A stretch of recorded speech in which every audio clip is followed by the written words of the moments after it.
Welcome, Michelle, and thank you for joining us. Thanks. And can you start off by telling us a little bit about who you are and what you do as a counselor? Well, currently I am one of the middle school guidance counselors at Yale Middle School, and we work with all students through classroom guidance lessons to make sure that every student at Yale Middle School has access to their school counselor at least 4 times a year. Some of the lessons we teach, if you went to Yale Middle School, some of them are similar. We use career cruising to do our career guidance lessons, but that's just a piece of that curriculum. We also do social emotional lessons like understanding your emotions and transitioning from elementary to middle school, and then what that looks like transitioning from even middle school to high school. We teach the students also in the classroom about resources they can access, and so that's kind of like how we serve all students. And then from there, some students need a little extra support. So we'll run small groups, whether that's just having a friendship club during lunch to study skills. And then for the more intensive students might need an individual education plan or behavior plan. And we either connect them with a teacher through our student success team that will check in with them daily, or administration checks in with them daily. So that's a big piece of prevention, what we call prevention. And then kind of in the school counseling world, we have response to crisis, and then we have prevention. And then we have programmatic planning and maintenance. So there's 3 kind of components to that. And those all sort of fall under the American School Counseling Association and their framework. So with those 3 components, we try to provide services for all students at different levels. That's not to say that, if you're identified as a student who needs a more intensive plan, that you can't, what I'm trying to say is students go in and out of that program or in and out of those interventions. That's a fluid movement. It's not like once you're identified as someone who needs that kind of support, you stay there. The goal is to move kids all the way down who just need universal support. And you said there was, I think it was 3 components. Can you describe what those look like? Well, that's kind of how I explain it to other people. There's actually several different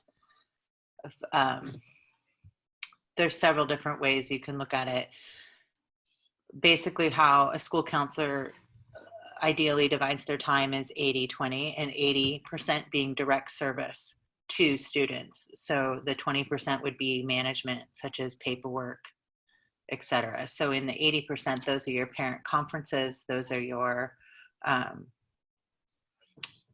the staffings with teachers and the families, all the way to the guidance lessons. So anytime you're in direct service of students, that falls into that direct 80%. And then the 20% is just sort of program management. That's taking notes, that's creating the guidance plans, that's consulting with teachers about their programs and how to best support them. That's meeting with your administrators and trying to align your goals with what the school goals are. So if that kind of makes sense that way. How did you enter your career field? Kind of by, initially I was studying to go to law school, and I got to the point of applying to law school and didn't want to go anymore. So I started looking into the field of psychology and said, well, I'll get my master's degree in psychology. And then I sort of ended up in a master's degree program for counseling psychology with a school emphasis. And then I just kind of fell in love with that. What kind of a bachelor's degree did you get? I got a bachelor's degree in administration of justice, criminal justice. It's called now. Yeah, and what I wanted to elaborate on that question or on that question is, you can start out by doing something and get a bachelor's degree, and then you can get a Right. master's degree and something somewhat related, but at the same time quite different. Yeah, I'm one of those people. I was pretty gung ho. I liked, oh gosh, I can't remember the TV show now, but it's kind of like Law and Order. Um, and, I wanted to be a lawyer. And so that's where my focus was. But once, it got down to it, I started working with students in the public defense system, and their interventions and how to help them really needed to happen way before they got to the criminal justice system. So I just was kind of pulled in the area of helping students in adolescence be the best they can be, and because their potential and the energy that students have in middle and high school is kind of infectious, and it's amazing, and it's very creative. It's a creative time in their lives. So just to be a part of that experience with them has always attracted me to this field. I also I'm really interested in human behavior and um, how people interact with each other, um, and getting people to work in a community and support each other in their goals. So we are not like alone. We can accomplish a lot, I believe, but I believe as a group and working together, we can accomplish anything. That's actually So, really interesting that you started off at one end of the spectrum of kind of the repercussions, or you could say, of being in at that state. You're more reactive, and then you deciding, I want to be part of the solution. right. Is And that kind of what went into it? right. And that's exactly what school counseling is. There is a part that you're reacting to problems. You're responding to crisis. You have to be constantly available for whatever walks through your door, because you can't control what happens to every single student. And life happens to all of us. And, whether there's a death in the family or, some other tragedy that happens, that the school counselor is often the first person on the front lines, kind of helping and supporting that student to take the next step. And so there's that piece of reacting to crisis. But also, one of the best parts of my job is the prevention piece, is giving the students skills to deal with and manage their emotions, and then to think about the future and what possible careers might interest them based on what their likes and dislikes are. And what would you say is the most rewarding part of that job? The most rewarding part is coming of my job every year is coming in August to the all staff meeting, when the high school students line up and they're so excited to see us. And they've taken on leadership roles, and they've grown kind of with what they started with at Yale Middle School, and they've grown into young men and women at the high school. And they just watching them continue with their education and then they often come back and tell you what they're up to. Like just recently, a student came back and she started her own company she's an event planner. So she started her own event planning business, and she interned, and she was really excited about it. And so she found joy helping other people in the most important parts of their lives. So whether that's helping plan a wedding. So it's just hearing those stories and getting to see the kids after they leave is the most rewarding part of my job, I would say. I can imagine that. Yeah. And what are some of the challenges facing your profession today? One challenge, I think, and it's always an area of growth, and there's kind of a boundary also to it, is the social media and staying kind of up to date to the point of knowing what things are when students talk about it, and understanding it, to not necessarily engaging in it. So like, for example, keeping up on what TikTok is and musicality and how they can use those platforms for positive interaction with each other. But unfortunately, some of them choose to use those platforms to do things that are not so positive. And so it's sort of understanding the different components of what they can do with it. And then also, at my level, at middle level, there's still a parent. The parents are still kind of overseeing students and managing their education. It's not so much hands-off as it might be in high school. So it's communicating what's going on in a way that I understand the platforms, and I'm telling parents what to look out for when they monitor their students' social media. So I would say that would be my biggest challenge currently today. I can imagine that's kind of always evolving.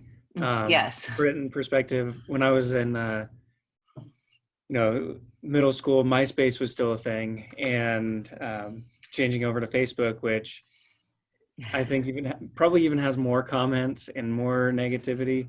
Right, and now I'm told that Facebook is for old people. That's right. I guess. That was cutting edge. Yes. 10 years ago. And what is something that you might not have known about your job, or something that you had to learn as you stepped into your career field?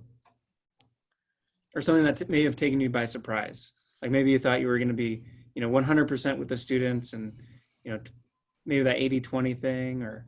Oh, yeah, right. There's, so one thing I did think that it was just going to be 100%, engagement with the students and families and teachers. One thing that was surprising is the amount of meetings and the length of those meetings that this profession experiences. So that's kind of twofold, because one sense you want a seat at the table, and the other sense you're like, I need to be with the kids. So these meetings need to not happen while the kids are at school. So it's just kind of finding what the boundary is and establishing those boundaries, because there are definitely a lot of meetings, and you are invited, and sometimes you're not invited to the ones you want to participate in. And that makes sense. How do you navigate that? Well, so we, as school counselors, we do time studies, and what that is for a week, we measure how much time we spend with direct and indirect service, and the meetings would fall under indirect service. So anytime the indirect service approaches 30 to 40%, we then, as a department, meet, and we have an amazing team at Yelm Community Schools. So there's lots of support groups that I can go to and see if this is a concern for other counselors, or is this just a concern with how I'm managing my practice. So if it's just a concern with me, right, and how I manage things, then I need to make better boundaries. I need to reorganize my time in a manner in which kids are getting at least 80% of my time. If it's more of a systematic thing and other counselors are experiencing it, then, like I said before, when you work together, you can find creative solutions. And so I am lucky in the sense that the team of counselors that I work with, there's tons of creative solutions. So that's kind of how we manage that. And it's also, we work really closely with the principal and vice principal. And so that I've never really had an issue with going up to them and saying, hey, I need to be more available for students, because that's what they want. They want their counselors to be more available for students. Like, I haven't met really any principal who said like, no, I need you to go to more meetings. Right. On the contrary. Right. And if a student's looking to become a counselor or enter a very related field, what advice would you give to them, or how can they prepare right now? Well, if they're in high school, then I think there's a couple of things that would have better prepared me. Of course, I changed my career after college. So But if I were to go back and this is actually would be helpful in many different human services careers, but learning another language would be helpful, especially Spanish. Fortunately, am learning Spanish as an adult, and it's much easier when you're younger and your brain is still forming to learn a foreign language. So that's something I would have started a lot sooner. And the more history classes you can take about human behavior, sociology, and psychology classes to understand why people act in the way they do would be is very beneficial. I know that high school doesn't really offer a lot of psychology classes. They did when I was in high school. We could take sociology and psychology, but I don't see it in very many high school curriculums. But that can easily be, history is a good starting place for that. And you said a lot of it was paperwork, and I'm guessing a lot of probably emails. Would you say, writing courses might be beneficial, or maybe outside the box of just psychology? Right. And so, that's key. You have to know how to express your feelings and communicate in writing. So the more writing courses you can take, the better off you're going to be in any profession. A lot of people wonder, also about math classes, and I have used my math class, but I work in a middle school, so a lot of kids need help with their math class, and a lot of times you have somebody in tears because math has frustrated them to that point. And so just you're helping the teacher and the student maybe explain something to them. Maybe they just needed a timeout from the regular classroom and they end up in your office. So yes, doing well, I would say, in math, English, and science also can definitely help you in my profession, because you do have to understand the basic knowledge so that you can assist students academically as well. Not that I do a lot of tutoring, but I do it often to the point of just helping kids get over a hump of understanding. Absolutely. And that's kind of something that I wouldn't think a counselor would do. So that kind of surprises me. It surprised me stepping in because I had to look it up sometimes. I guess being like the second baseman in baseball, where you can kind of play any position. Mm-hmm. And then if you could give any advice to your high school self, what would it be? To my high school self, I would, not everybody has to be your friend in high school, but it's very important to be kind to everybody. And just going to school every day and doing your homework and turning in on time, just learning those basic skills will help you in the future with anything you want to do. Absolutely. And is there anything else that you'd like to add that we haven't talked about? No, just that if I was your school counselor in Yale Middle School, I just want to say hi, and that I missed you guys, and I hope you guys are doing great. That's awesome. All right, okay. Michelle, thank you so much for doing this and taking time out of your busy day. Yeah, it was fun. And we really appreciate it, and also appreciate all the stuff you do for students on a daily basis. So again, thank you, and I hope you have a great rest of the day and are able to enjoy some sunshine out there. Okay, thanks, Andrew. All right, thank you. Bye. Bye.